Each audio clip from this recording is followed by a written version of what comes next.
I really was so inspired by her at that time, because she was a mom of two little kids. She was the main boss of the whole, the whole company, and what she did was very inner focused, Mm-hmm. and like also working with businesses and working from within, but also bringing this into the Yeah. businesses. And she moving and doing that and doing her podcast and going to workshops and having her kids, having time for herself, doing that. I was just in Is this woman awe. superwoman? I was like, wow. Yeah. Yet I did not know much about her life or her relationship with herself, Right. though. Yeah. Hi, Karla. Hello. Thank you so much for coming on the podcast as the fifth guest. How are you? I'm very grateful. Thank you so much for having me. Of course. So, for those watching and listening, Karla Maria is a mother and spiritual guide focused on women empowerment. She was raised in Mexico in a deeply religious environment and studied communication, publicity, and political relations. And then in her early 20s, decided to completely pivot in her life and move here to New Zealand. And we're filming this episode in her beautiful new house in Taronga. Um, and really, since the point that Karla has moved to New Zealand, she's gone through many different spiritual initiations, which we're going to delve into today.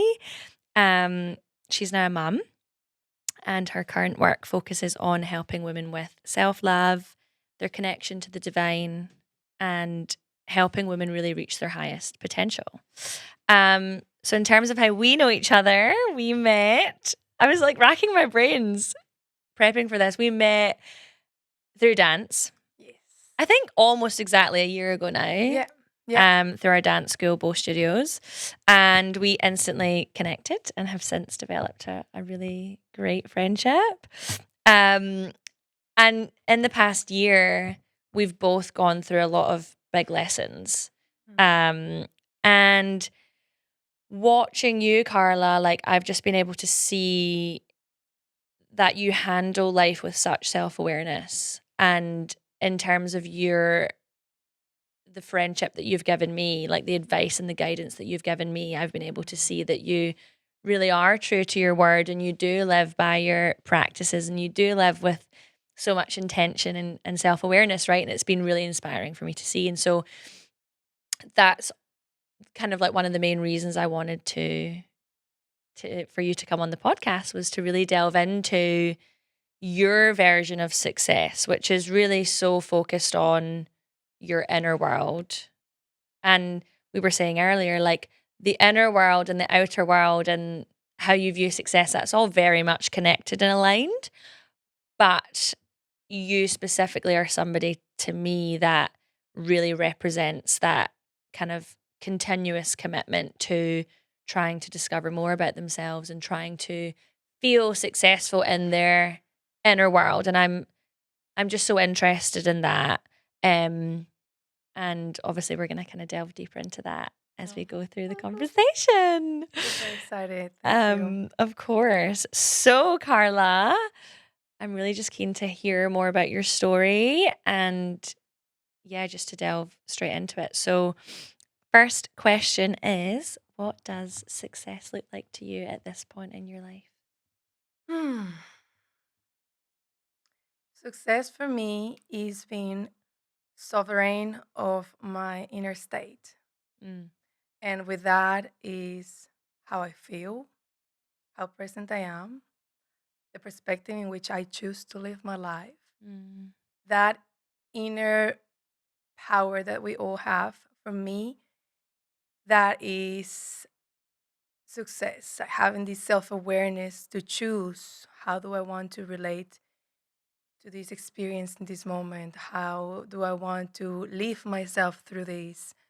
And being sovereign in that is having the awareness to be able to choose and to see myself, to not get lost in mind, in mm, emotions, in the narratives, and to really consciously choose. Mm. choose. For me, success is that to be living in intention Mm.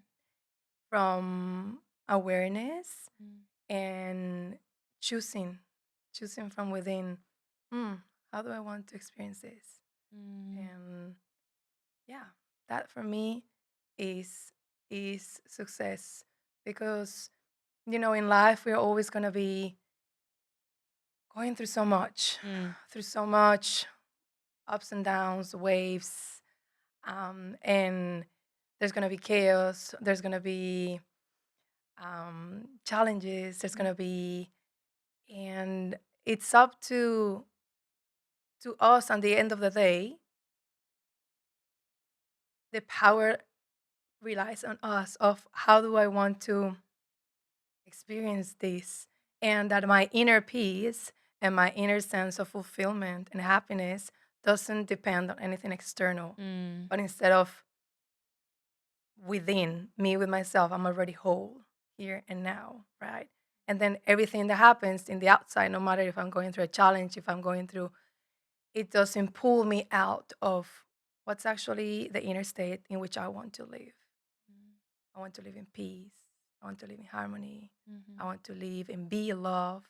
Mm. And for me to honor that and live with integrity with that, regardless of what's happening in my external, that for me is like success for me. Mm. Yeah. What a beautiful answer. Um, yeah. And have you, and we'll get into like the kind of different chapters of your life that you've gone through in Mexico and moving to New Zealand, but I guess like when did that really change for you? Like, did you always hold on to that perspective of success even when you were growing up in Mexico, or was that very much, No, to be honest, you know? no. Even though I started my journey and going more into my own self discovery and like awakening, all of these, self Mm. development journey when I was 18 and I was in Mexico, Mm. I guess I it truly grounded and was integrated in me when I moved to New Zealand. Yeah. I went through so many new experiences and also living in new environments that helped me question myself more and more. And maybe in Mexico, even though I was already going to, courses or, Mm. taking some different workshops, it wasn't until I changed Mm. everything that it really sat on me, like being like, okay, I have to look at myself and see from where I've been acting all this time, Yeah. and getting deeper into it. So I guess the theoretical side of things, of learning books, terms, all of Mhm. that, it started in Mexico, Right. but like the pragmatical, New Zealand, Yeah. 100%. Yeah, yeah, yeah. So if we take it back to your childhood then, growing up in Mexico in a very Catholic environment, knowing you personally, I know that that is very relevant to the journey that you've gone on in New Zealand. What was that like living that at the time, when you were a teenager, kind of early adult? What was it like growing up in Mexico in that context? Hmm. It was, well, how I felt it. I felt it really conservative. It's Mm. something very, at least where I grew up in Guadalajara, Jalisco, where I am from. Mm. At that time, I felt, society and everything is very based um, on religion and Mm. on, the morals behind religion, and like what's good, what should you do, what you don't do, what's acceptable, what's not acceptable, the good girl, Mhm. and all these different concepts that many people there live by. Yeah. And if you don't live by them, it's looked at like, what's Mm. not acceptable, or like,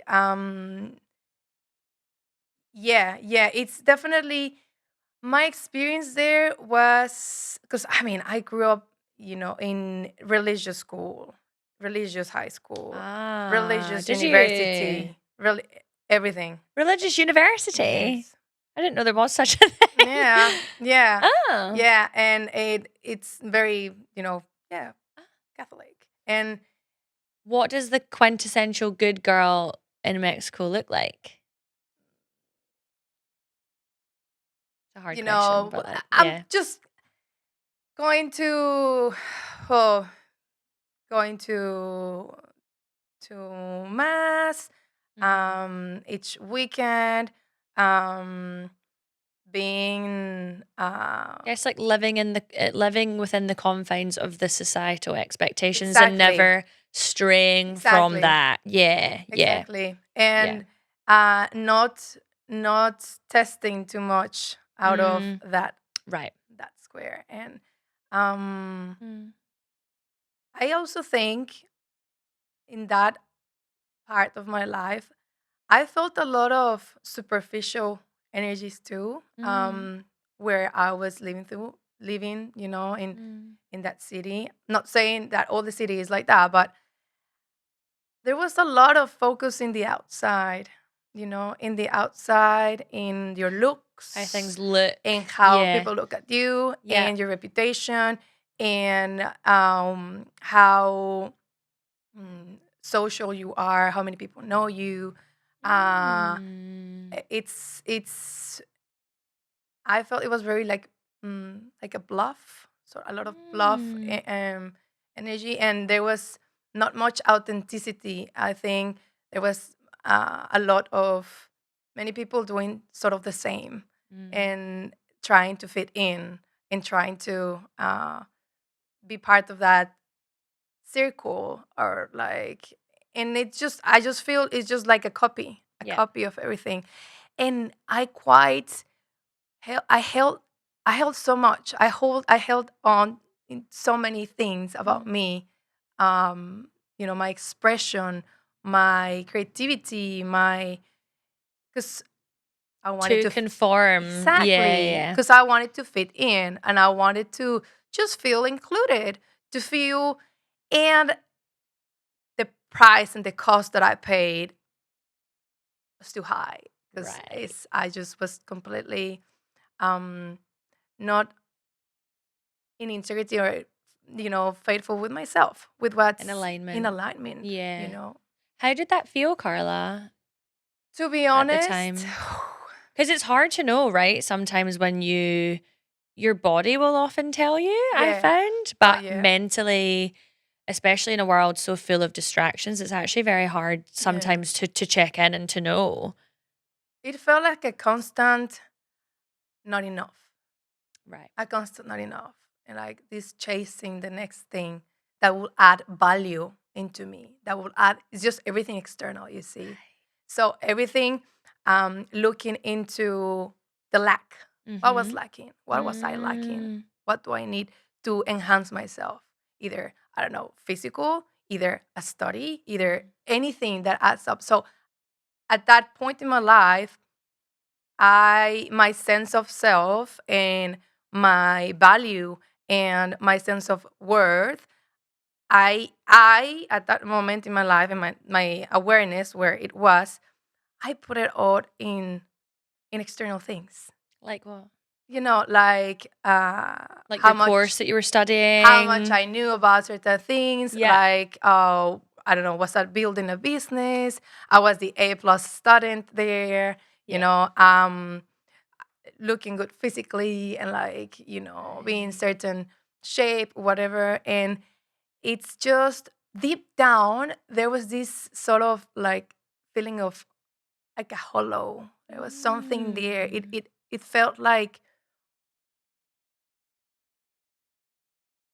it was so, I don't know how to explain the word. It comes, it stays for a little bit, and it goes. That Transient, yeah, fleeting, yeah. so Fleeting, fleeting, yeah. so fleeting. That sense of fulfillment, Right. fake fulfillment, and it was always like, is that it?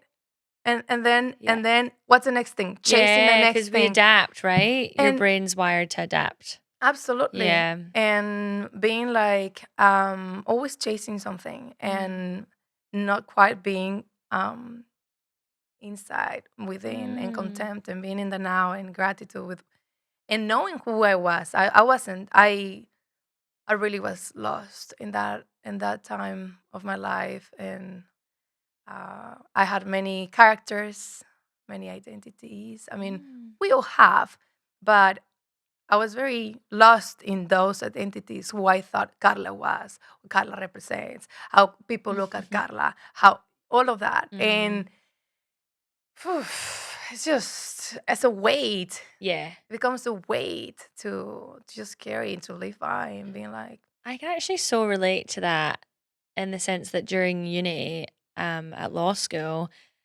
um, not everyone, but there was certainly like people close to me that viewed me as this person that would go on to be like a partner in a corporate law firm.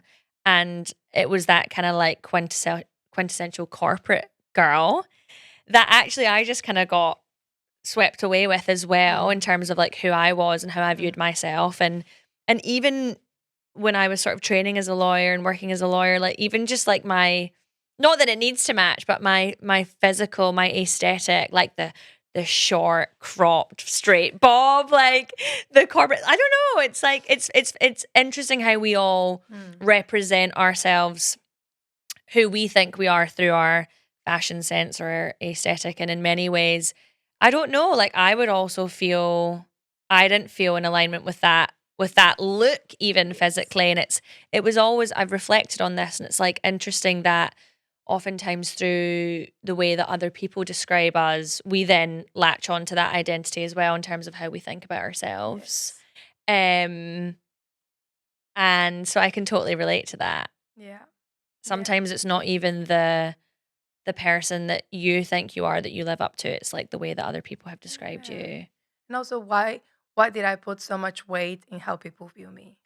Why did I care so much about? Mm, Um, in some way, it's a manipulation of how you want to be perceived, mm. and then lived by how many masks I have to put, how many characters, how many things do I have to do to be perceived in this specific way? And Mm. it's like, man, that's so suffocating, so inauthentic, so um limiting, because again, what happens if one of those things that, I don't know, Carla was known for was taken away? Mm. What if that was taken away? What if I lost this? What if I didn't do that anymore? What if Like you then, failed an exam or yeah, you failed your course or yeah. or I stop having these achievements in I don't know, like in business, or Mm. if I stop being an entrepreneur, and if I stop looking in specific form, is then what's left? Yeah. And I felt really trapped, Right. being like, deep down, I know there is so much more about me, who I am, than what I have convinced myself, and what I have put weight into, from what other people think about me or the perception. And there was so much more. I just knew it within, and then this little worm inside me start like, you just have to travel. You just have to let everything behind. Just go, Right. I had and the same thing. Yeah. you gotta do it, girl. It's like, I know all of this life. I've been here all of my life, and I want to experience me out of that environment. Like, who am I? Yeah. Like, what is these aspects of me that I haven't discovered yet? Why? Because it's not allowed there. Mm. You're judged. You're this. You're that. And then these aspects of me are like, deep within. I was like, fuck that. I want to live. I want to Yeah. experience. I'm sick of giving so much power into what other people think, Mm. and yet Mm. I'm not ready yet to be that there in Mexico. If I have to travel to discover Yeah. that within, Yeah. and then whenever I come back to Mexico, I could actually own it and be it Yeah. without caring about what they think. Yeah. then I'll do it.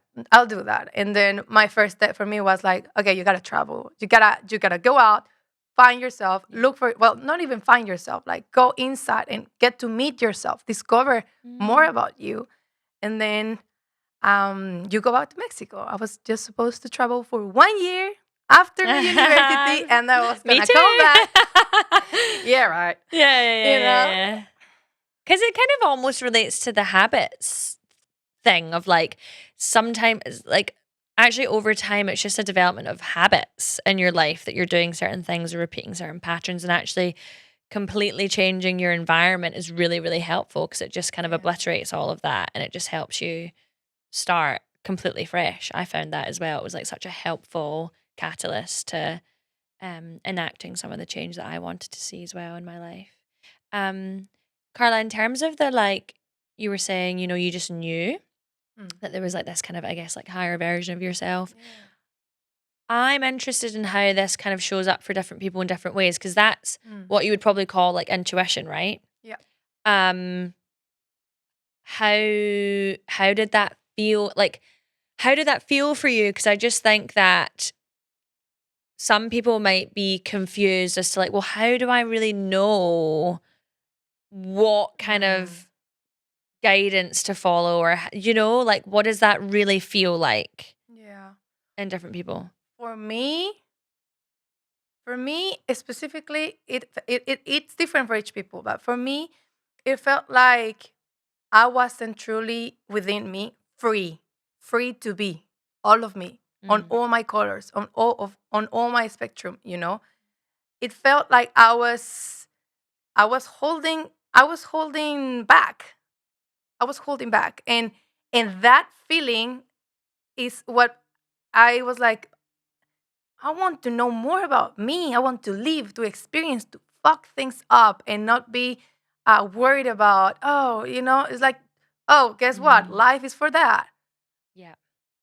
Fucking find out. Yeah. And that feeling of holding myself back felt like I didn't have freedom. Okay. And it was not that I was not free in Mexico. You can be free wherever you are. I was Right. That's a I key was point. exactly. Yeah. You can be free whatever you It's a you are. choice, It's as a we've talked about. choice. Yeah. I was choosing Yeah. to hold Mm. back and to take away that inner freedom of me there in Mexico because I was putting too much weight into the external world that at the cost of me. And I was like, I need to take away that weight, take away anything that at the moment I'm still not there. I need to go to another place where I can start from scratch. No one knows me, when I can explore myself without judgment, without, just free.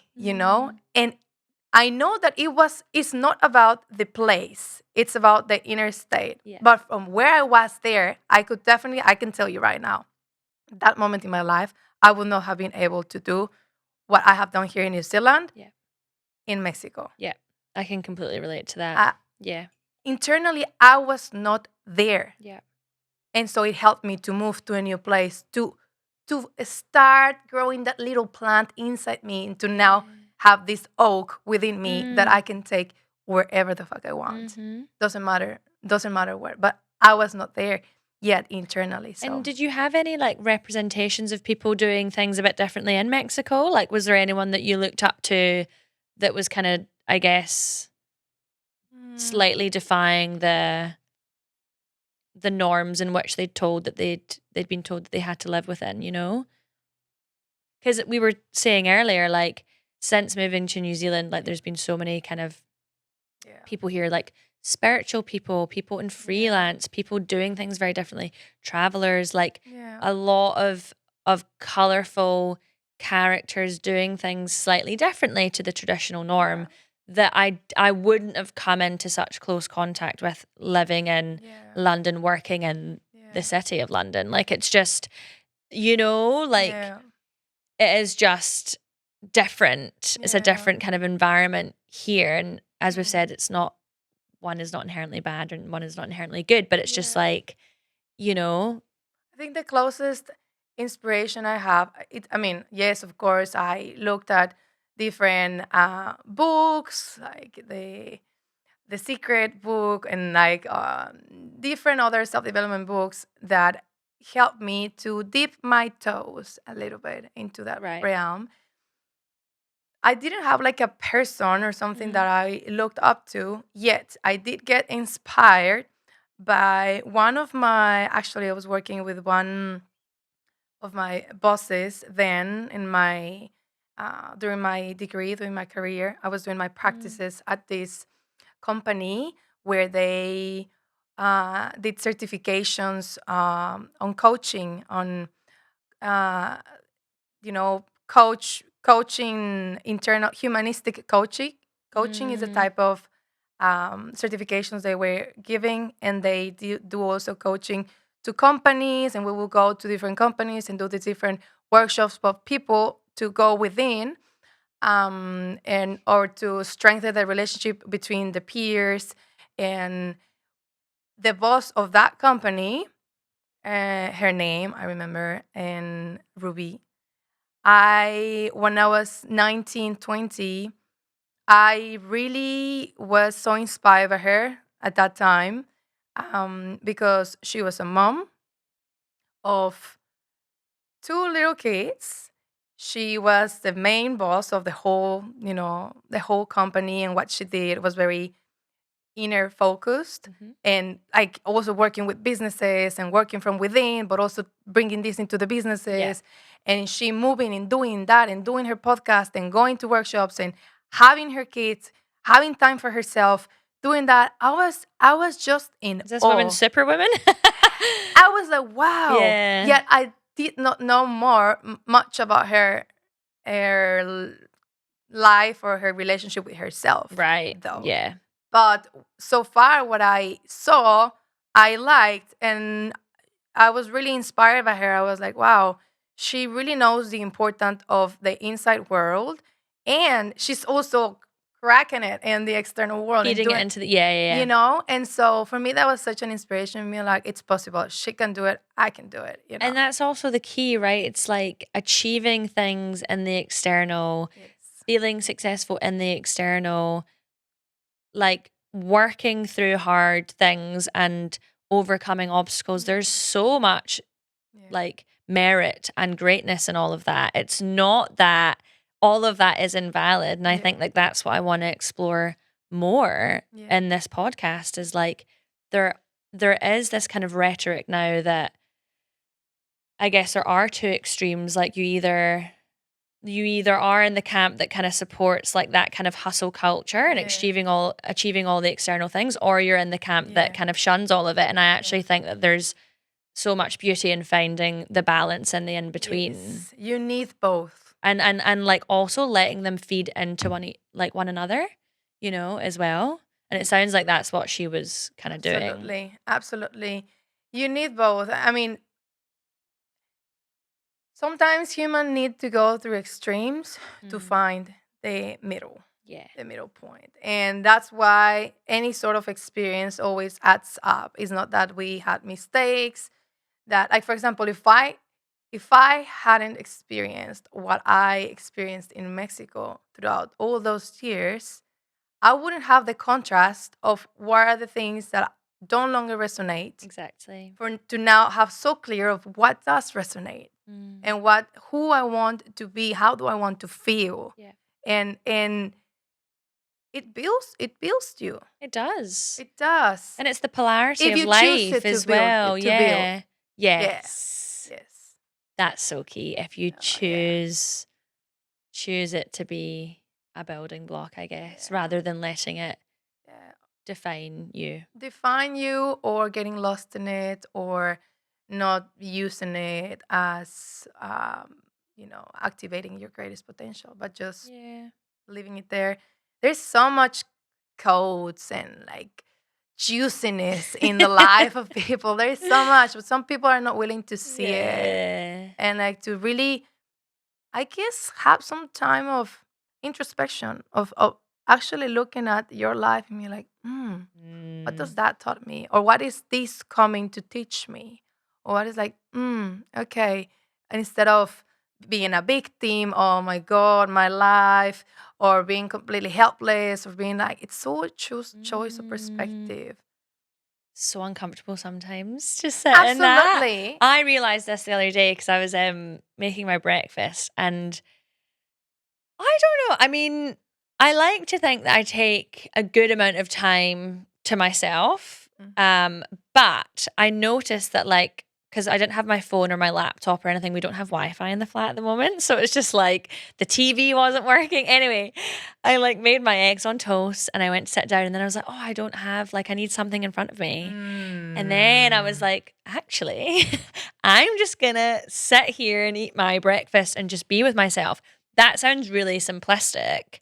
And obviously, like, you know, maybe like 50 years ago, whenever it was, like, people would just do that and not think about it, or they would read the paper or something. But anyway, point being, I actually felt so much resistance to just sitting, eating some food and not having something in front of me. But like checking in with myself, I'm like, because when I was just like sitting doing that, I was just like checking in with myself, like, oh, how are you feeling? Like, what are you doing today? Like, okay, I'm going to do this, that, and that. And like, and like, how's your week been? And I don't know, just taking that time.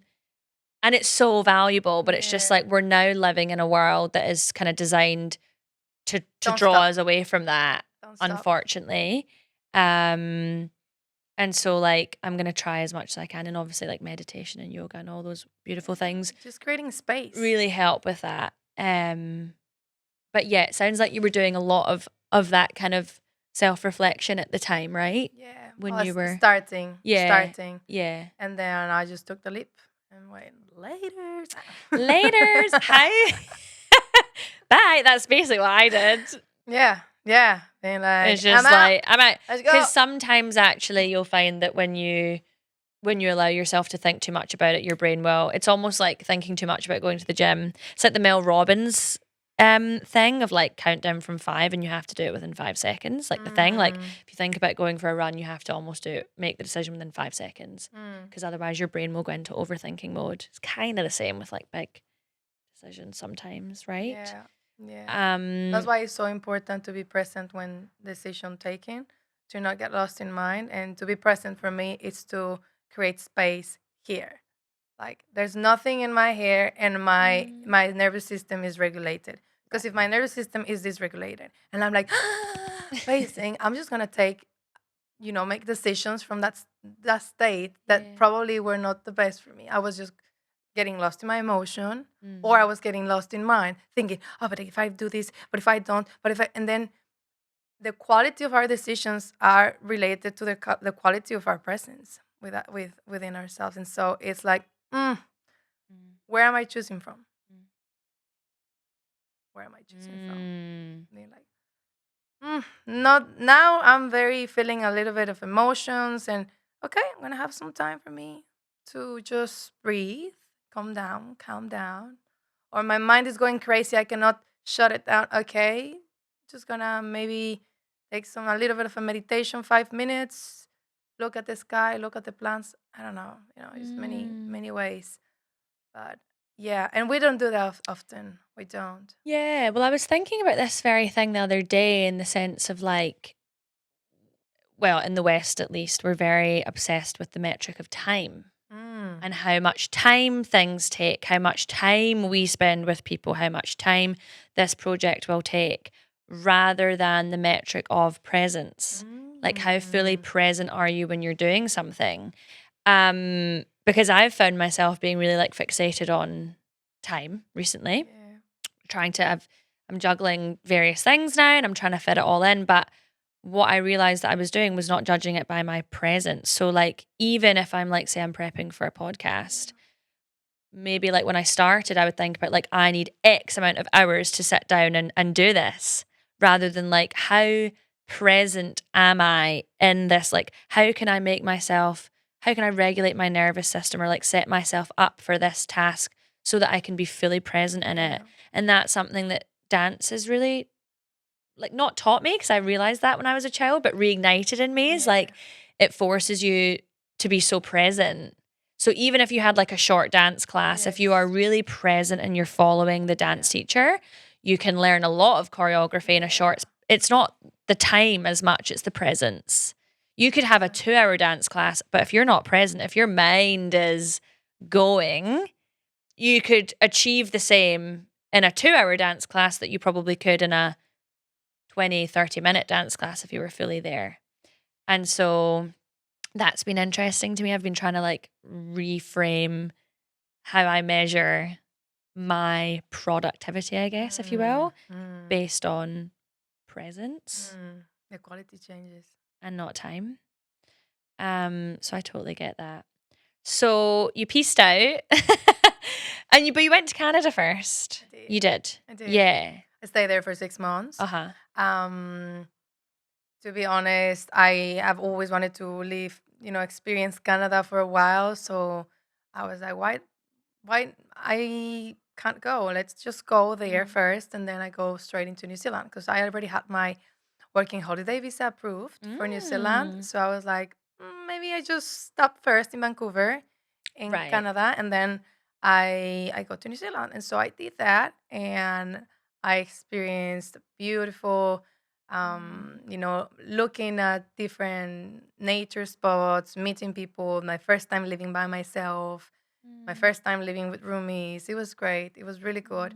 It was like a little taste of a starter for Yeah. my journey for New Zealand. It was great.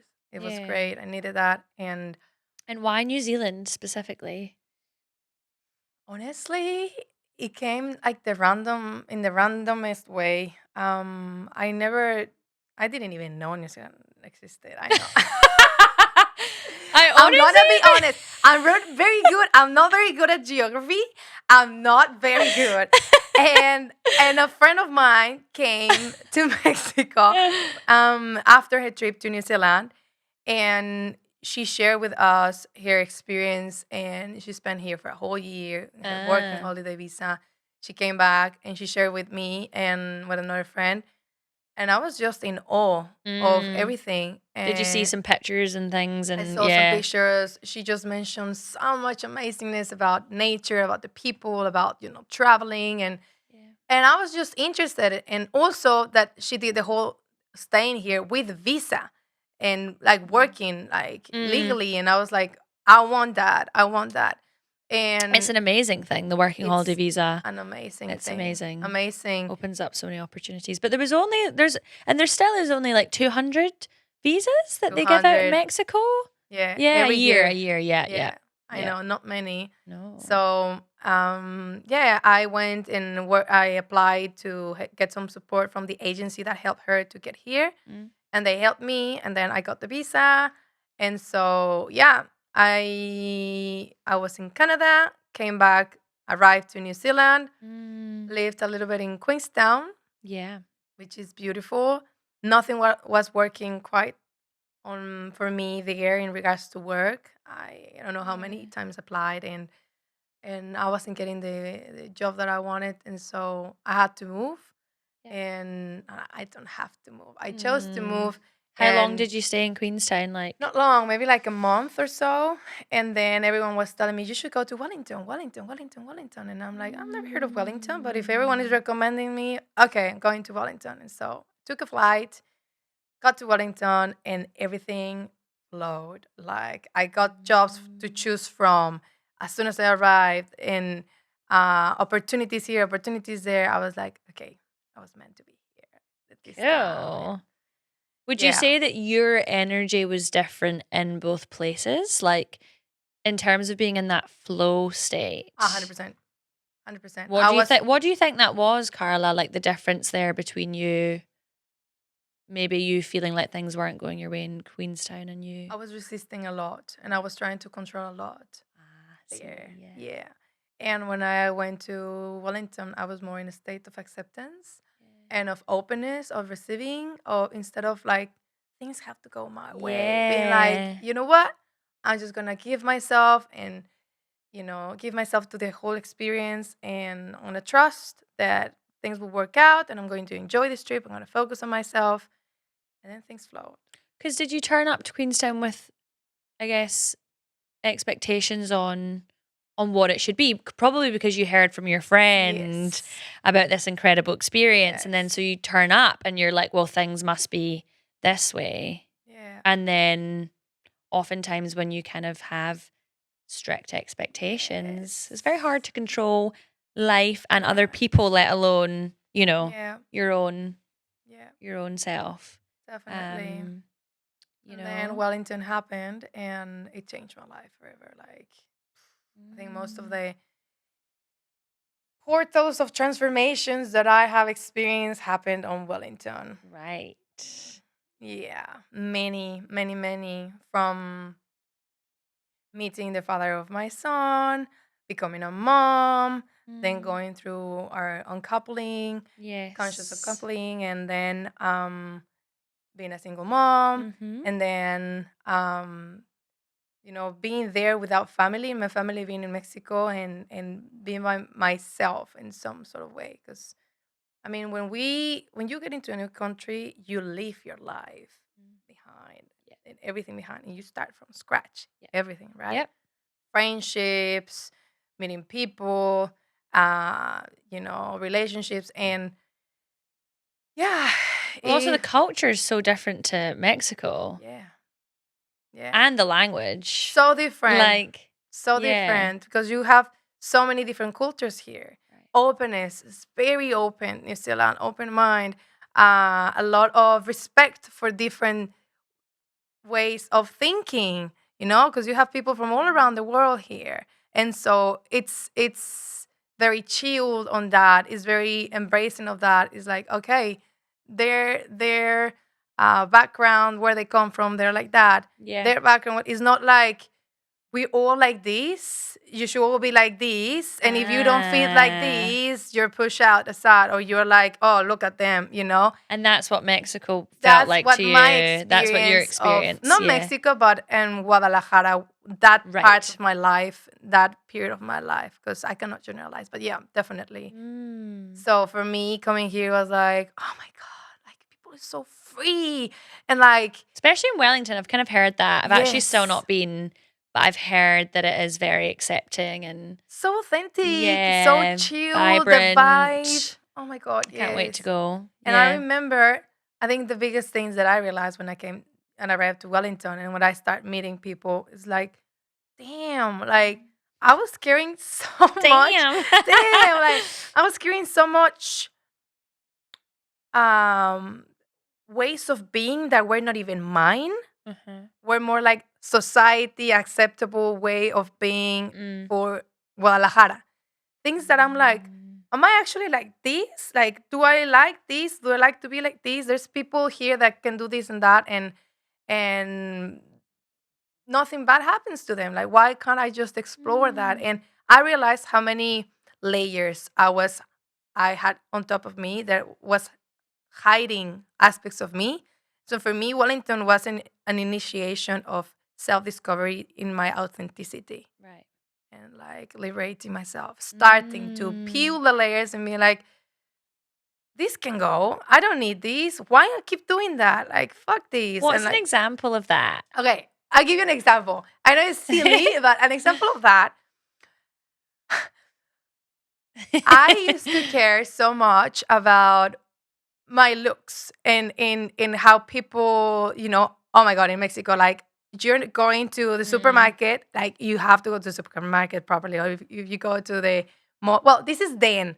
I don't know now because it's been ages, right? People can change, but you have to dress yourself, go out, or at least I felt like I have to. You have to be like appropriate. And here, the first time I went to a dairy in my pajamas, on like without shoes, I was like, fuck yeah, liberation. And I love that about New Zealand, and I've not been, but I know it's the same in Australia. Just everyone walking around with no shoes.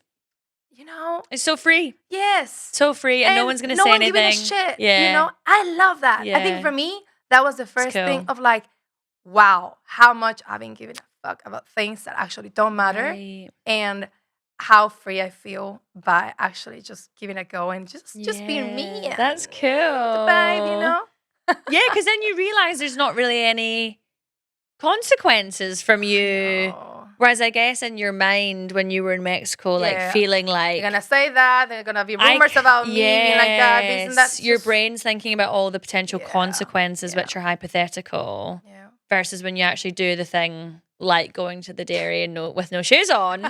You're like, In my oh, pajamas, just being yeah. like, But I guess that's where the environment thing becomes relevant because if you yes, were to have done that in Mexico, you would have received looks maybe yeah, because it's not the done thing there. yeah, And so I guess like that's where the change of the environment becomes helpful yeah, because it allows you to. yeah. It's just like a silly example, but it does mark a lot, Yeah. of uh there's a lot of external focus, I think, over there, and here is more about Mm. authenticity. I Mhm. I feel that, and more Mhm. openness to the new and to experimentation and trial. Yeah. So yeah, I I love New Zealand for that, and Yeah. super grateful for the Yeah. people and their Yeah. vibe and the energy, the openness and the warmth and the safety that is Mm. given. Never taking that for granted on this place, Mm. and I always remind that to New Zealanders, like, never take this for Oh granted. my gosh, yeah. You know? Such a beautiful country, very peaceful, Yeah. kind of globally renowned for its relaxed, Yeah. laid back environment and you can really Yeah. feel that Yeah. in For the sure. energy. Um so how long did you stay in Wellington? Because obviously I know that that's where you met Seth, Yes. who's the father of your son. Yes. I stayed there for almost 6.5 years, almost 7, I would say. Was it? Yeah. When did you move to Taronga? Uh, Last year. Yeah. I didn't know it was so recent, No, actually. no, no. That rain. No, that's not true. Oh, Last year, 2024 now. 220, the last bit of 2024, and Yeah. then last year because it's 226. Did we kind of move to Taronga around about the same I think time? so. I think so. Hmm. Interesting. Okay. Yeah. Yeah. Yeah. So I spend most of my time in Wellington, and that's where most of my transformation. I mean, I have had beautiful experiences here in Tauranga, but I'm still quite new here.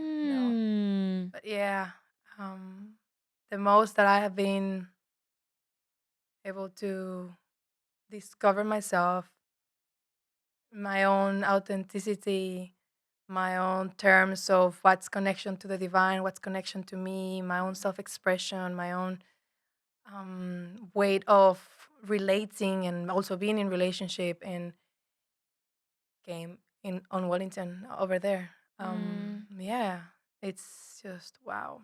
And you became a mum pretty quickly after you moved to Yeah, New yeah, yeah, yeah, Zealand. yeah. I did, and life changing experience, Yeah. like anything. And Mm. also COVID happened after, so I True. could not see my family like for 2 years, True. and that was hard. That sounds That really was tough. hard because, I mean, starting a journey, Mm. motherhood, which is very, it's you die and rebirth, right? I know. And to do that without family. I mean, I sometimes I did have the support, of course, of my in-laws coming to visit because I live Mhm. here in Tauranga, Mhm. Ah, and they okay. went to visit to Wellington. Yeah. But when they returned back here, I was just by myself with With my father of my son and my mm. son, and I did have a couple of friends there, but it's hard. It was hard. You're like 24 at this point? I was 24, yes, Yeah. 24, new mom, and In a completely different young, country. and didn't expect how things turn, and being very new to everything, and yeah, it just destroyed many parts of me, crumbled to be reborn again. And I'm so grateful for all of that, for all of Mm. that. And then also not just motherhood, but after a couple of years that my son was already born, when we have our conscious uncoupling, the father of my son and me, Mm. again was again another breaking into pieces sort of experience that just brought me to be fertile soil and be Mm. reborn again. Mm. Um, Yes, sports also of transformations is at the end of the day. That's why I mean, coming back to the success meaning that you asked me before is Mm. how do I choose to view it? How did I choose to experience it? Yeah.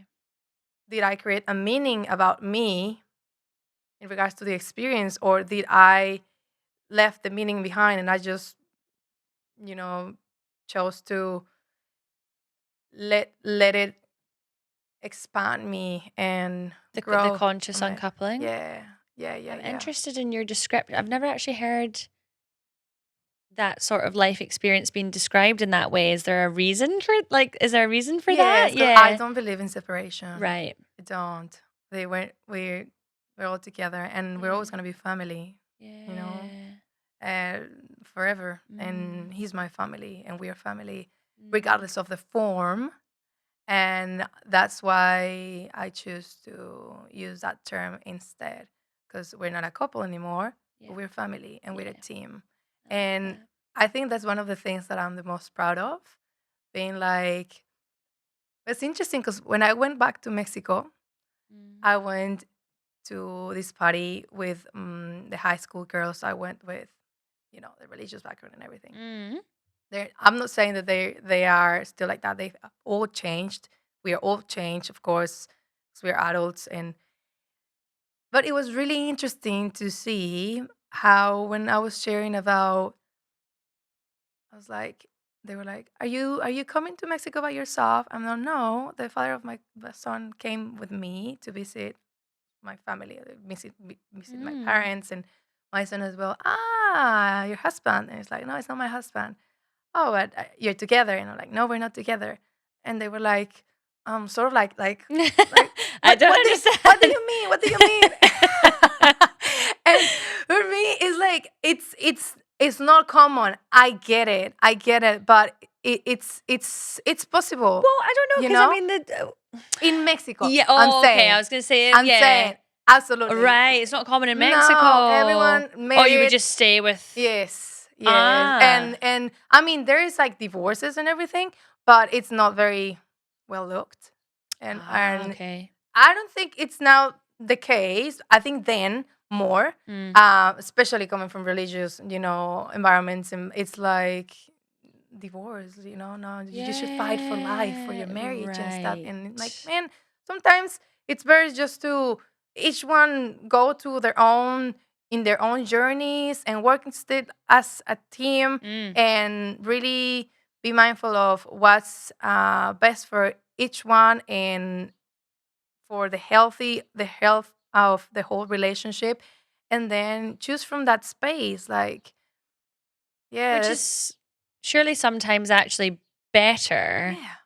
not to encourage it, but it's just like sometimes it might be better for the family unit Yeah, to. because if I the don't whole know. Yeah. family, from my perspective, if you keep being in a whole family with, I don't know, the mom and the dad, they don't work together, but they're still together just because Mm. they're married Mm-hmm. and they don't have a good relationship. They are not good with each other. They are constantly, I don't know, having discussions, not agreeing. There's not a sense of relation, of warmth, or it's like you're passing all of that to your kids. Mm. You're Mm. passing all of that to your kids. Mm. If they're not being genuine with themselves to what they actually want for themselves, for their lives, and for their relationship, and for if they're just putting up to with it just because they're married, it's just like, Mm. no, that's such self-abandonment. Yeah. Right. And I will never want to teach my son you have to abandon yourself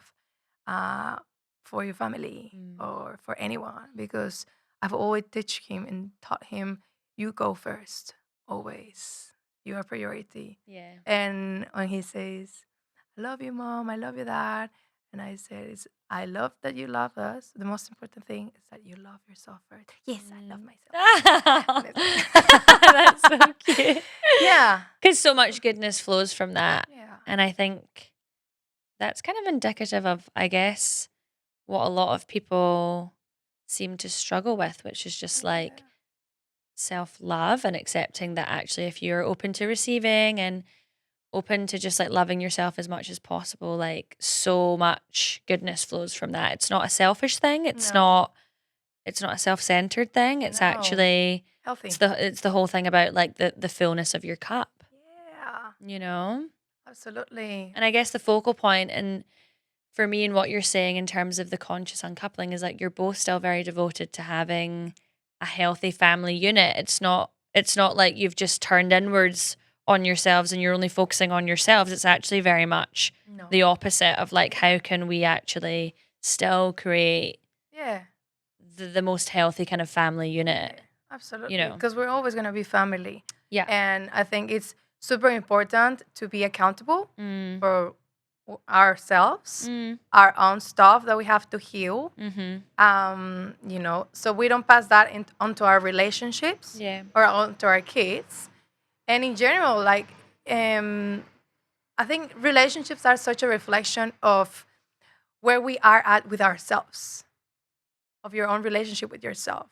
So whatever you're struggling in a relationship with there's the other person is just being a mirror towards you of like Right. where are the aspects of you that you haven't mastered, that you haven't healed, or that you're still looking for the other person um to fulfill that aspect of you that you have not yet find fulfillment from you to you, that Mm. to give that to yourself, Mm. and you're still looking outside. Right. And that doesn't mean that to not work as a team and to not have desires for what you would like And to standards, I experience. Huh? guess? Standards as well? Yeah, desires, Yeah. the standards of what would you like to experience, right? Mm. But it's different to have that desires and that longing, that to make them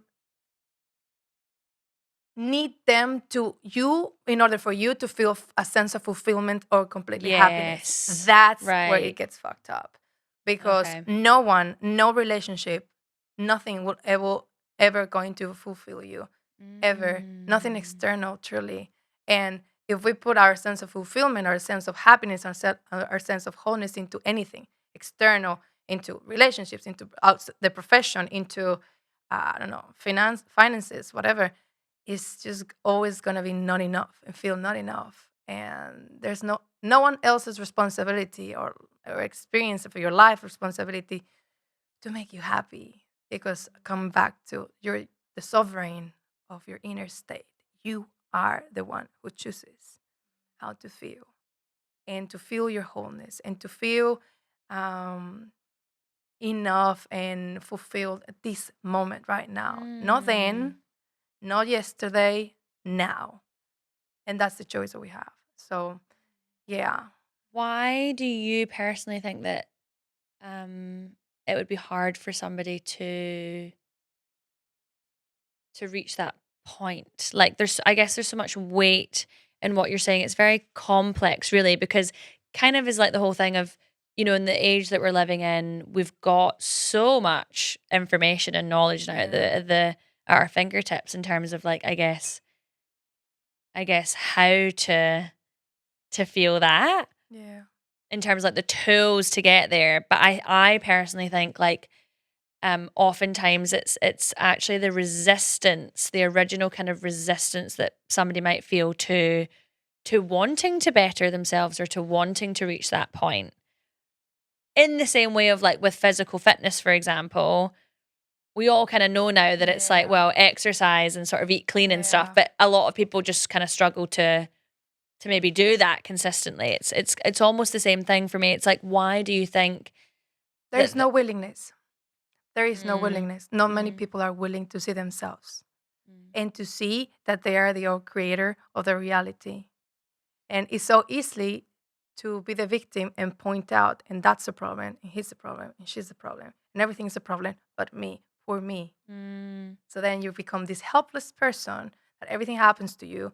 But then how can you change your life if you don't do it from a place of empowerment, of being like, "Whew, can I look at myself in the mirror and see I have experienced this and I've gone through this, Mm. and in some way, energetically or emotionally, I participated on that, and I let that happen, and I let that experience come to me, and I attracted that for a reason. Right. For a reason. And so being able to really be accountable, that Oh my word is gosh. just, can't we be accountable? This is man and woman, really be accountable with ourselves and look at our shit and look at ourselves, and also with compassion, with compassion, but also Yeah. with raw honesty and being Yeah. like, this is not working. You are repeating the same pattern. You're repeating the same in your external life. You don't like this. Look at yourself. What are you not seeing about you? Mm. Where you are, I don't know, not being honest with yourself. Where are you not putting yourself as a priority? Where are you not listening to yourself? Where are you shutting down yourself for others, putting others as a priority? Where are you people pleasing? Where are you Mm. blah blah blah blah, etc., etc.? That most people is like just surviving, and yeah, it's forgetting how powerful we truly are, and we can change everything if we do it from a place of intention. So Yeah. Why do you think it's so uncomfortable to take accountability? I think no one likes to admit where we have you know make ourselves wrong or created things that have make us suffer. Just to accept that we are the one who chooses to go through situations and be the ones who suffer. Is just, there's always this ego, the ego that wants to point Mm. out and like, that was them, this. Yeah. And I used to be like that massively, by the way. And if my me mom, too, I me don't think my too. mom has listened to any of my or watched any of my podcast episodes yet. She keeps thinking she's going to. Anyway, if she's listening to this, so I, it's just so interesting to me now because I like to think I have good self awareness now. I mean, that's a whole journey, and you can never really Yeah, reach the absolutely. the peak of that. But um I'll always remember a specific conversation that I had with my mum when I was studying in Edinburgh and I was like walking down the North Bridge and I was very defensive. I think as a teenager too, probably. I mean, like you're young and everything, but I kind of like I carried that into my early adulthood and it caused us to clash a lot at the time and we were on the phone and I can't remember what we were arguing about, but she was basically coming to me very openly and saying like you are so defensive that it's becoming an issue. Like it's driving a wedge in between us. And I started to get very defensive about that and was like basically going for her, being like, I can't believe that you would say that about me and turning around on her. And I remember the exact moment where it was just like this, oh, this huge revelation. She said, like, Amy, please just pause and take a second. Like, you are being defensive about the fact that you are defensive and I'm coming to you trying to be open with you and you're being defensive about the very thing that you know what I mean? And it was just that moment of like, oh my goodness, like you're so right. And I actually think that I hung up the phone at the time. And that was actually the start of me, I guess, going on my like personal development Mm, spiritual journey was like, oh my gosh, I've been so like I couldn't see the woods for the trees and I need to just take a step back and that yes. I apologized and started working on myself in that Yeah. way. And that'll always stay with me because I guess it would have been easy for me to just keep going down Yeah. that route of Yeah. like can't believe you've called me defensive and rather than actually looking at myself and being like, oh no, Yeah. actually, there's a bit of accountability that I need to take Yeah. here. Yeah. Definitely. And you know what? I think it's also because people get too identified with different identities and egos, of like, this is me, this is who I am. And if you attack this idea of who I think I am, you're attacking me. The ego says that you're Yes. attacking me. But if you get yourself out of the identity of the role of who you think you are, and you are just the observer of it, observing it, the witnesser of it, of being like, okay, why is this aspect of me feeling triggered. Okay. Not getting lost. I'm like, because this and that and they Mm. okay, something in me is triggered. Okay. And you get curious. Okay. And when people learn to de-identify, disidentified from their emotions and the mind, is from where they actually start getting to know themselves. Mm. Because people get too identified with, I am whatever inner conversations I have inside my head, that little voice, or I am Oh my everything that I gosh. feel. And so if people live from that state, obviously they're always going to feel attacked, threatened. They're going to feel, many ways that are dependent on the external. Right. So that's why it's so important to get to know who you are at the Yeah. core, like Yeah. beyond all of these. Yeah. And to be able to see yourself as the observer, observing yourself and whatever identities you're living at that moment. Mm. There's nothing wrong to having identities. We all have different roles. I have the mother, the friend, the sister, but Mm. is that part of, are we willing to see ourselves out Mm. of that role and see, okay, what do I choose to experience now? Mm. I'm feeling this, I'm thinking this, but do I actually want to choose this same feeling? Do I actually want Yeah. to choose the same thought? Do I want to keep feeding this same energy? Mm. And that's when you choose, when you actually can choose, when you are able to see yourself and not create a meaning about yourself because you're feeling something or because you were triggered in some way. There's nothing wrong. We're humans. But if Yeah. you create a meaning about it, that's when it gets tough and you get lost in the Lost in story it. and all of that. Yeah, totally. And I think Eckhart Tolle, who we both Oh, love. there's my great Eckhart. I love him. Like, I love him. certain friends that just haven't really historically had an interest in, I guess, like these topics, if they would say, like, well, what would you recommend for me to, I guess, try and like go on that journey and reach that point, I would always like recommend The Power of Now, the book, as just like a I starting started point. Power of Now and The New Earth. Yeah. Oh Both my of the books are gosh. just Beautiful few books, books. right? Such a good foundation to Yeah. trying to wrap your head Yeah. around those kind of concepts and actually how to pragmatically, because you said, Exactly. And yeah, actually, Eckhart Tolle was a main key point for me when I arrived to New Zealand yeah. because I was gifted the book, Power of Now. Ah. Just as soon as I arrived to New Zealand, I met a girl and Mm. she gifted me the book. And when I read it, I was like, wow, I have known so much theoretically, but practically, I haven't done nothing. And it wasn't until I got to know Yes. Eckhart Tolle, I was like, wow, how to apply into my everyday life, how to Yes. here and now in my human reality. And it changed everything Oh for my gosh, me. same. It was like, Same. yeah, Life-changing book. yeah, yeah. I actually read the book. I'm trying to rack my brains now to think if somebody gifted it to me. How did I find out about it? I can't remember. I'll have a think. But I read it on my year abroad living in Croatia. And that is why the name of the podcast is in Croatian, because that I'd actually had a spiritual awakening in my first year of uni, a sort of mini one.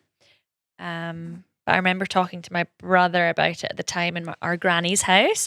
That's how my brain works. I almost have all of these like key things. But reading that book during my year abroad was like the first time that I felt that expansion in myself and that like understanding of what that really meant.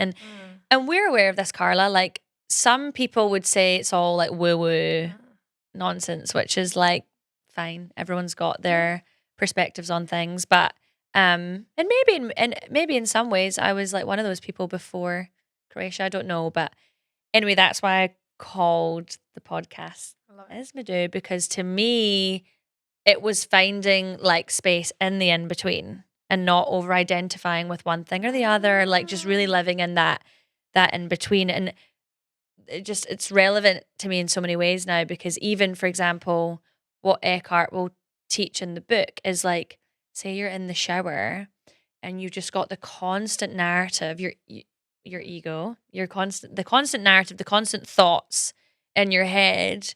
If it's so easy to over-identify Yeah. with them and to believe that all of those Yeah. thoughts are completely true and they are your reality. And Mhm. actually, one of the key breakthroughs that I had from reading the book was really understanding that there is space. You can create space Yes. from that narrative. You don't always have to be completely Mhm. lost in it and defined by it. Yeah. There is a space in the in between where you can, and that's what meditation does really. Absolutely. I don't Presence. Yeah. meditate enough at all, like I should. There's many Yeah, there's ways. many ways. I do it through dance actually. Yeah. Um, but that's why meditation's so amazing. It's creating that space, right? Absolutely. Yeah. In everything in our life. Mm, So yeah. Yeah, that's what changed completely. Started being like the ripple effect thing that just started my whole transformation, and mm, then becoming a mom, and then the uncoupling, and mm. then my sexual awakening, sensual Yes. Oh awakening, my and being like in goodness. so many ways, Yeah. and yeah, I really think that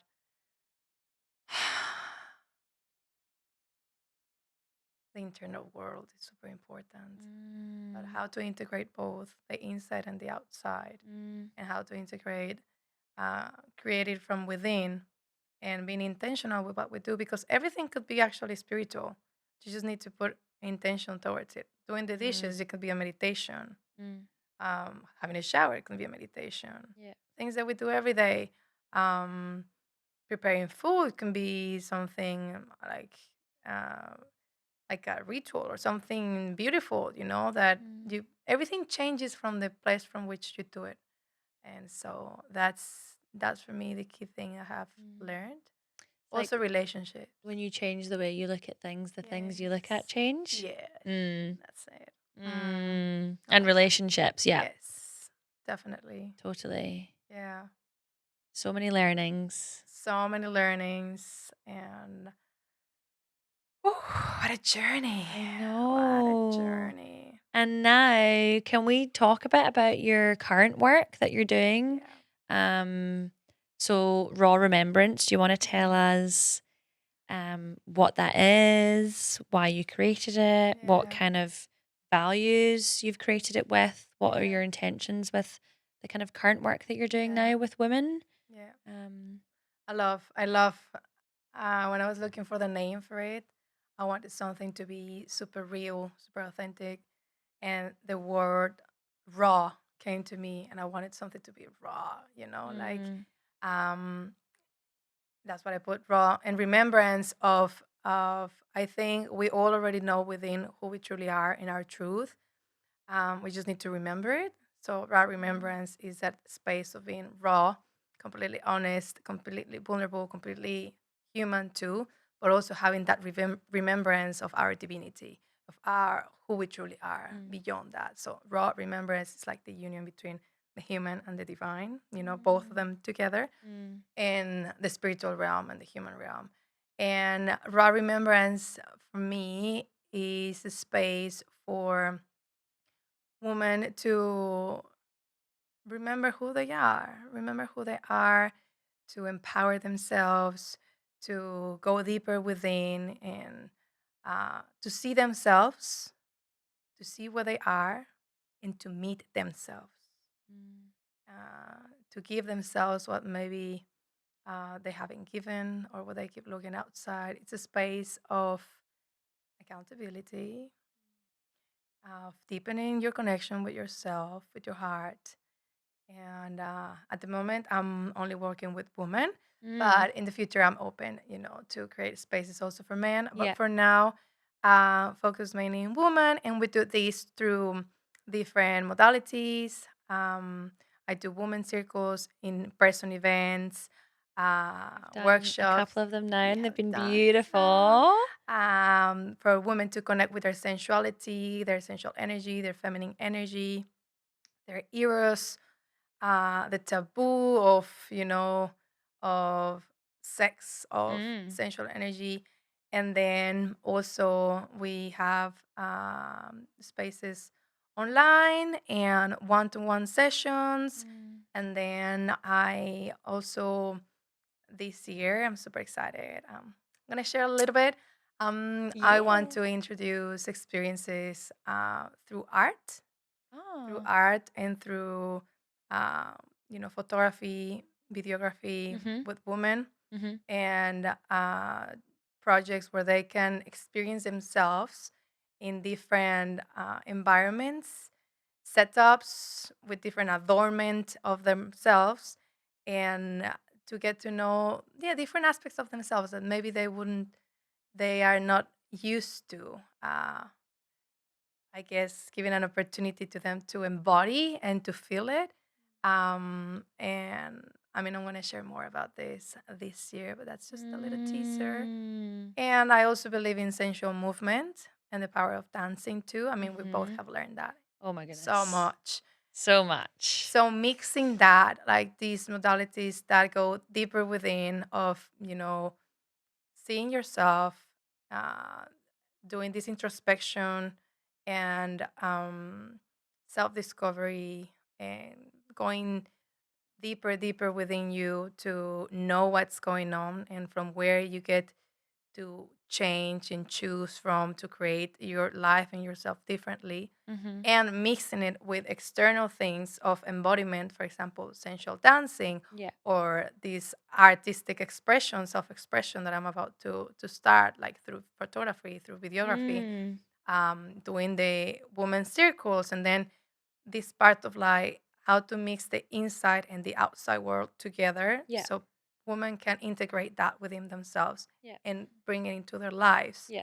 and not just do it once, leave it in the class, and then outside they're just the same. Exactly. It's like, no, like be Yeah. intentional with what you do both and create magic of your life. And Yeah. so, yeah, that's what I'm doing at the moment.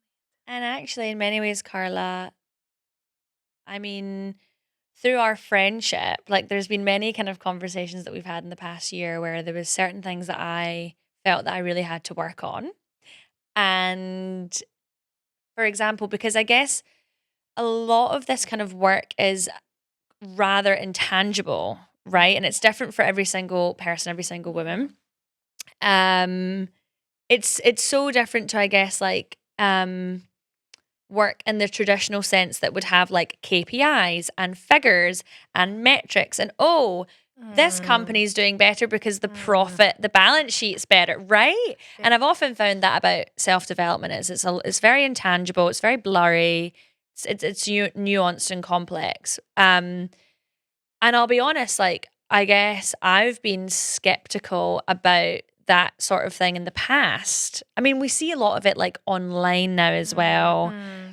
with like certain coaches and things where maybe they're not living up to the version of Yeah. themselves that they're telling the world that they are. But my point is with you, like through you being my friend, like there's been many conversations where you have given me such guidance and advice about things that were genuinely really hurting me. Not that it was anyone else's fault. It was actually, again, it was my choice. I was letting Yeah. certain things happen in my life, and it was actually causing me a lot of hurt. Mhm.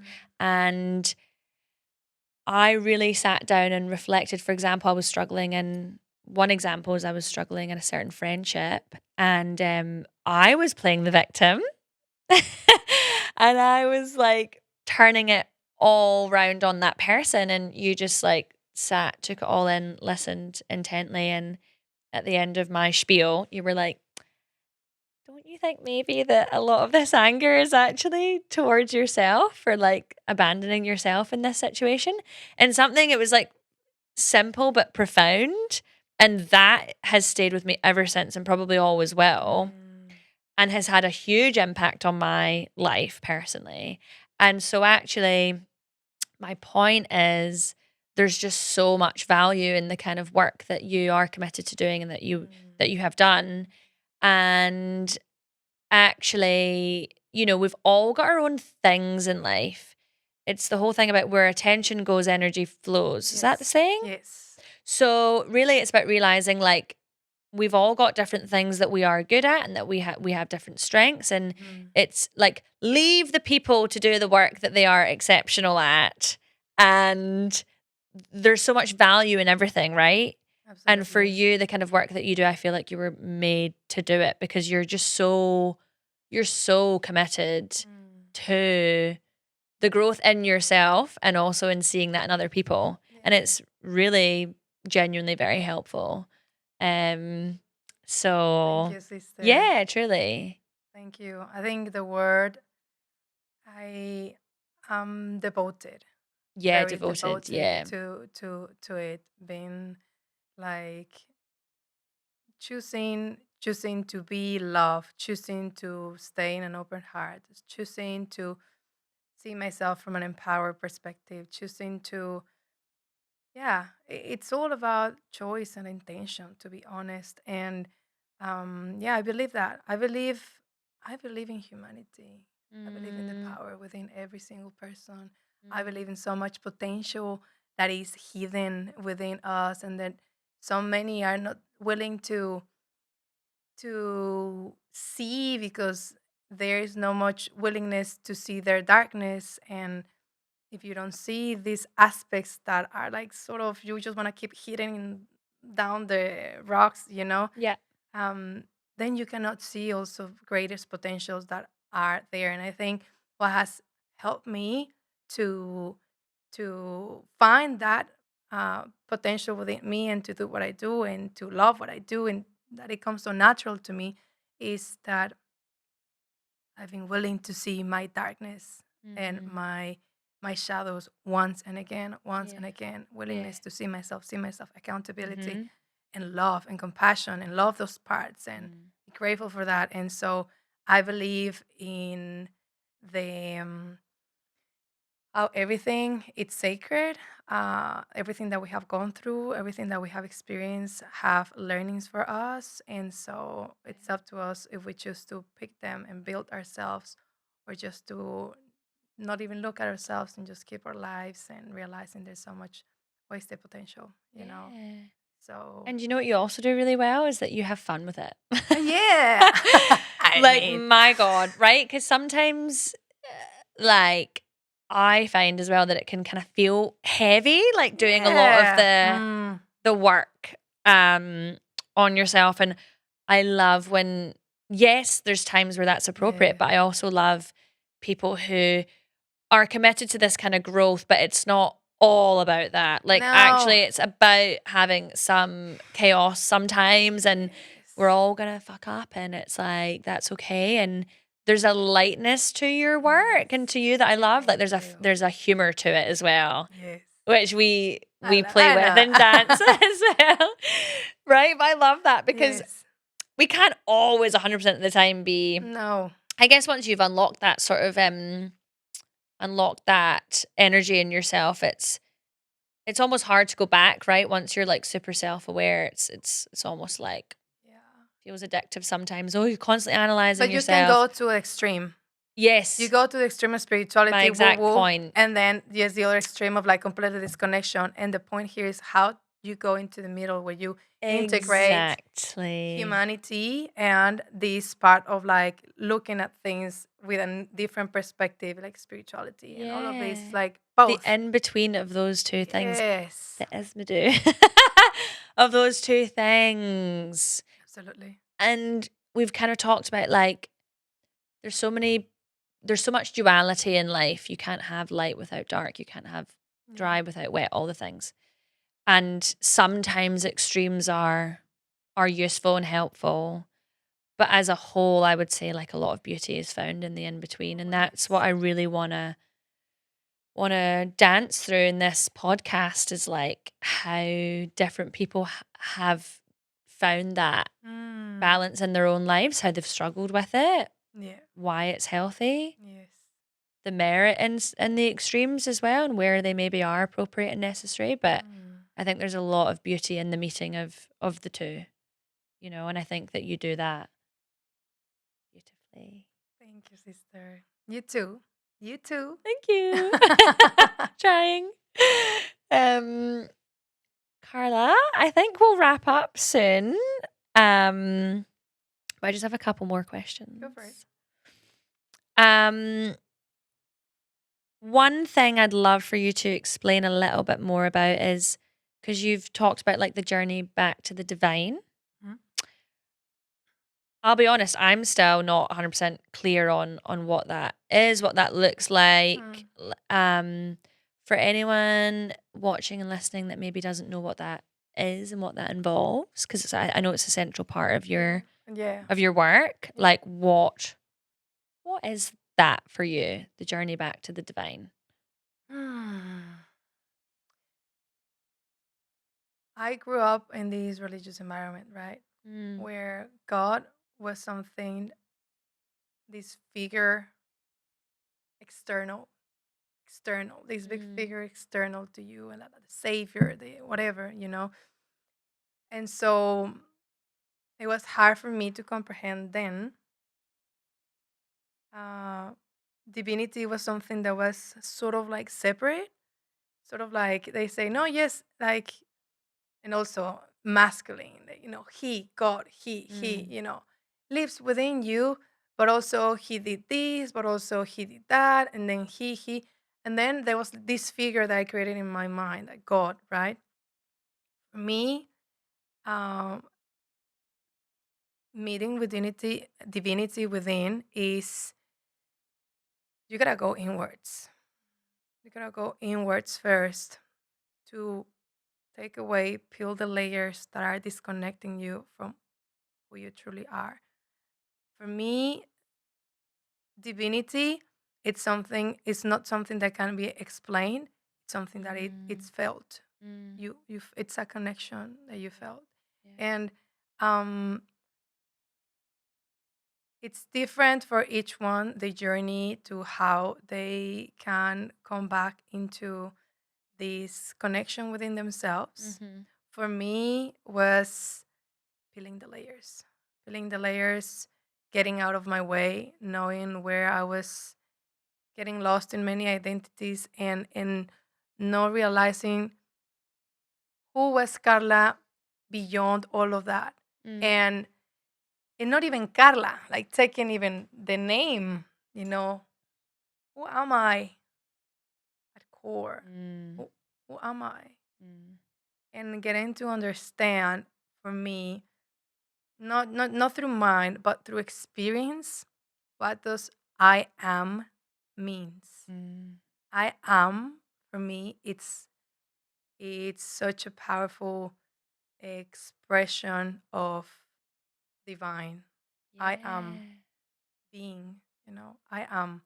And again, it's not something that can be understood through mind. It's a state of being for me, and that with intention and with when you practice it and when you get yourself out of identifying from your mind, out of disidentifying from your emotions. I'm not saying neglecting them, no, but realizing that there's so much more to you than this, you Mhm. know, that yes, you're human and you're not only human. Yeah. And there is a soul and there's a spirit and getting into that dimension within you through your heart for me has been a lot of heart opening, awakening, Mm. uh, through felt like Mm. an inner state felt. Once you feel it and once you connect with it, there's no going back. And I like what Eckhart Tolle says about this. It's not something to achieve Mhm. because it's available to you at any moment, here Right. and now. It's something you can have access to if you choose it.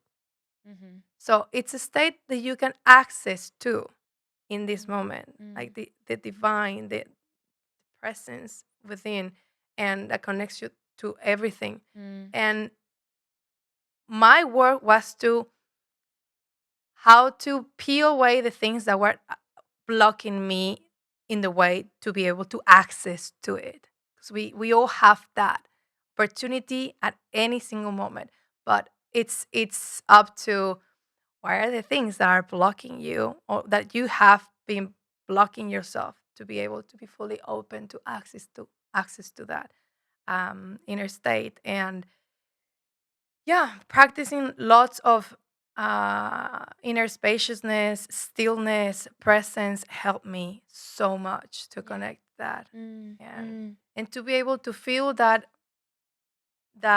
presence of divinity within me, I was able to feel it in everything, in plants, in the animals, in other people, and it changes the dimension from which I experience my life.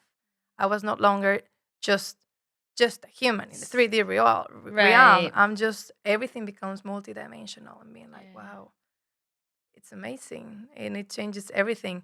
And so for me, Mm, that's my experience that I went through, rediscovering, reframing, and I guess accessing to the divine within and the divine that connects to everything and all of mhm. us, you know.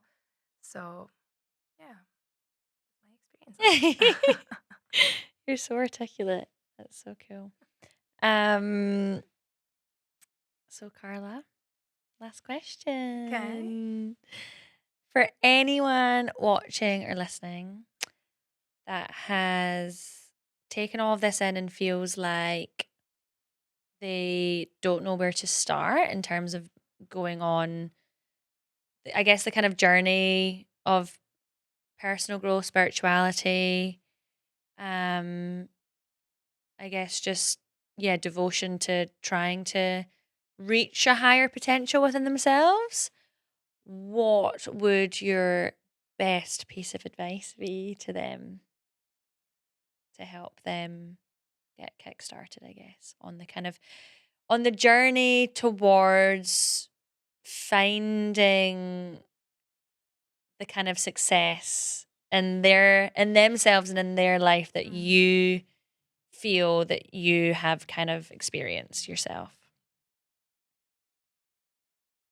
I like this one quote that actually comes from the father of my son.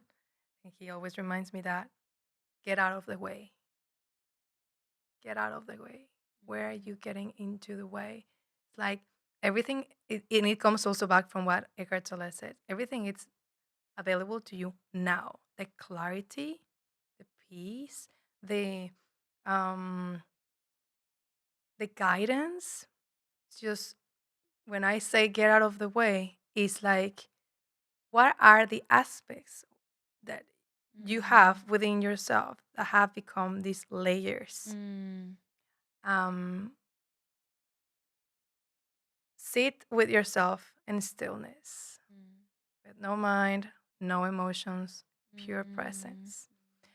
And I think that for me was that started the ripple effect, getting to feel myself and experience myself in stillness and also connecting with my heart, just from a place of intention, being in this moment, feeling love, and letting that permeate everything around me.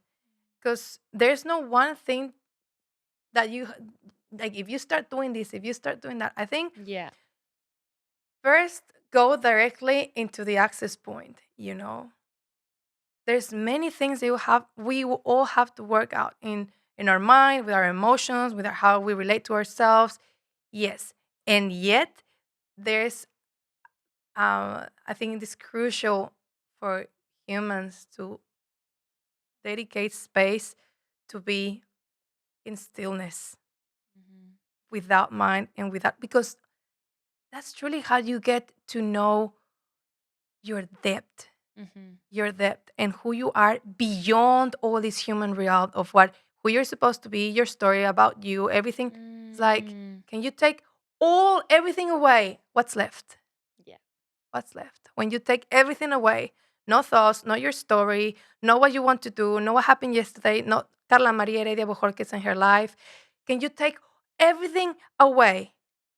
Mhm, What's left? mhm, Who am I? mm, So really yeah. to start connecting to who am I, and even taking away the thought of who am I, but just stripping ourselves from everything to be able to experience that spaciousness and that stillness and see what comes to you. And I think for each Mm, person will be guided to what's the next step. Where do after they experience that within themselves, mhm, they will be guided you know, of my next step is to focus on how to let go of my attachments to my identities, how to let go of getting so lost in my emotions, how to, it will come, but Mhm. from that space. Mhm. So first go to that space, to that inner space. That's what I'll definitely say to everyone and to myself, repeating to myself, Yeah. you know. So Get out of your way. I love that. thank you. Thanks, Carla. It was such a nice conversation. And you're just so radiant. And I always say this too, but you just radiate like warmth and light Oh, and thank you, sis. compassion. And I'm so glad that you've come on and infused Između with that energy. Thank you so much for I'm having me, for the blessed. invite, and feel super honored to be here to sharing this with you and with everyone. I absolutely enjoyed it and feel super grateful. Such a pleasure to be here. And yeah, I think it's beautiful what you guys do. And, supporting the celebration of people and the Mm, lives mm, and the juiciness I behind know. the in between of everything. So much juiciness. So thank you, thank you, thank you. And